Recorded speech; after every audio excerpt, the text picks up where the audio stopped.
इरादा तो वकील बनकर लोगों को इंसाफ दिलाने का था, लेकिन फिर कुछ ऐसा हुआ कि लोगों के दिलों पर ही राज करने लगी। मासूम सी दिलकश मुस्कुराहट जैसे दुर्रे फिशा की पहचान है। इश्क मुर्शद की शिप्रा वाले किरदार को अदा करके उन्होंने इसमें हकीकत के अनगिनत रंग भर दिए, जभी तो हर कोई इन्हें पसंद भी कर रहा है। अब अगर ये कहा जाए तो गलत भी न होगा कि दुर्रे फिशा सलीम के लिए अदाकारी कोई नई बात नहीं। वो कुछ इस तरह के उन्होंने जिस घराने में आँख खोली वहाँ उन्होंने बचपन से ही कैमरा, लाइट्स और एक्शन देखा है। जी हाँ, क्योंकि दुर्रे फिशा सलीम के वालिद सलीमुल हसन पाकिस्तान टेलीविजन के कामयाब प्रोड्यूसर और डायरेक्टर रहे हैं, और यही वजह है कि कभी कभार तो इनके अपने घर में ड्रामों की शूटिंग होती थी।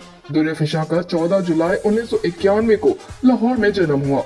4 बहन भाइयों का घराना है इनका, यानी 2 बहनें और 2 ही भाई, और दुर्रे फिशा इनमें सबसे बड़ी हैं। दिलचस्प बात यह है कि दुर्रे फिशा ने सोचा भी नहीं था कि वो एक्टिंग में इस कदर नाम कमाएंगी। उन्होंने यूनिवर्सिटी ऑफ लंदन से LLB किया और इरादा यही था कि पाकिस्तान वापस आकर लोगों के लिए मसीहा बनकर उनके मुकदमात को लड़ेंगी। लेकिन फिर इन्हें अंदाजा होने लगा कि सियाह लिबास जैसे इनकी मंजिल नहीं, बल्कि इनका शौक तो अदाकारी है, जो धीरे धीरे इनके दिलो दिमाग पर छाने लगा है। दुर्रे फिशा एतराफ करती हैं इन्हें बचपन से ही एक्टिंग का शौक था। स्कूल के थिएटर्स और ड्रामा प्रोग्राम्स में बहुत ज्यादा दिलचस्पी लेती थी, और इस शौक को पाने के लिए उन्होंने अट्टल फैसला कर लिया कि वकालत छोड़कर अदाकारी में कदम रखेंगी। दुर्रे फिशा कहती हैं, जब उन्होंने वालिद को बताया कि वो एक्ट्रेस बनना चाहती हैं तो इनकी हंसी ही छूट गई। वालिद के दोस्त काशिफ महमूद ने इस सिलसिले में इनकी बहुत मदद की और हिमायत करते हुए इनके वालिदैन को इस बात पर तैयार किया कि वो दुर्रे फिशा को ऑडिशन के लिए जाने दे। दुर्रे फिशा ने बहुत सारी प्रोडक्शन हाउसेस को ऑडिशन दिए और ये इंतजार बढ़ता ही चला गया। दुर्रे फिशा की ख्वाहिश थी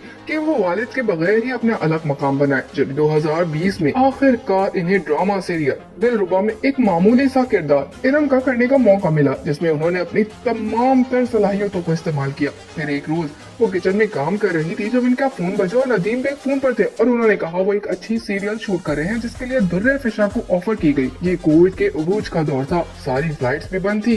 फिर दुर्रे फिशा सलीम के एक दोस्त ने इन्हें बजरिया रोड कराची तक पहुंचाया, जहां फिर उन्होंने भड़ास ड्रामे में काम शुरू किया, जिसने दुर्रे फिशा को ड्रामों में कदम जमाने का बेहतरीन मौका दिया। और फिर इसी साल उनका एक और बेहतरीन ड्रामा परदेस भी एयर हुआ। अब दुर्रे फिशा सलीम भी दीगर सितारों की तरह खुद को मनवा चुकी थी। जुदा हुए कुछ इस तरह में उनका किरदार तो मौजूए बहस बना रहा। CSS ऑफिसर के रूप में वो हर किसी के दिल में घर कर गई। यही नहीं, 2022 में super duper hit drama serial कैसी तेरी खुदगर्जी ने जैसे दुर्रे फिशा की किस्मत का नया दरवाजा ही खोल दिया। इसी दौरान उन्होंने टेलीफिल्म में भी अदाकारी दिखाई। दुर्रे फिशा सलीम की खास बात ये रही कि वो चेहरे के तासुरात से किसी भी मकालमे में जान भर देती हैं। गुज़िश्ता साल इनकी ड्रामा सीरियल जुर्म और जैसी आपकी मर्जी को भी सराहा गया, लेकिन इन दिनों जहां वो इश्क मुर्शद की वजह से हर एक के दिल पे राज कर रही हैं, तो वहीं खैब में भी इनका किरदार गैर मामूली है। दिलचस्प बात यह है कि दोनों किरदार एक दूसरे की जिद है। एक शहरी लड़की का है तो दूसरा कदीम रिवायतों में जकड़ी गाँव की दोशीजा का। और ये दुर्रे फिशा का कमाल ही है कि वो दोनों किरदारों में अंगूठी में नगीने की तरह फिट बैठी है। इश्क मुर्शद देख रहे होते हैं तो गुमान ही नहीं होता कि खई की जमदा है, क्योंकि दोनों किरदार में वजह से डूब कर अदाकारी कर रही हैं। दुर्रे फिशा 2 बार लक्स स्टाइल अवार्ड के लिए नामजद भी हो चुकी है, लेकिन अब तक अवार्ड नहीं हासिल कर सकी। दुर्रे फिशा सलीम कहती हैं इनकी ख्वाहिश है वो ऐसे किरदार निभाएं जिनमें न सिर्फ मुआशरे की अक्कासी हो, बल्कि इसकी कहानी मुआशरे को सुधारने में भी मदद कर सके।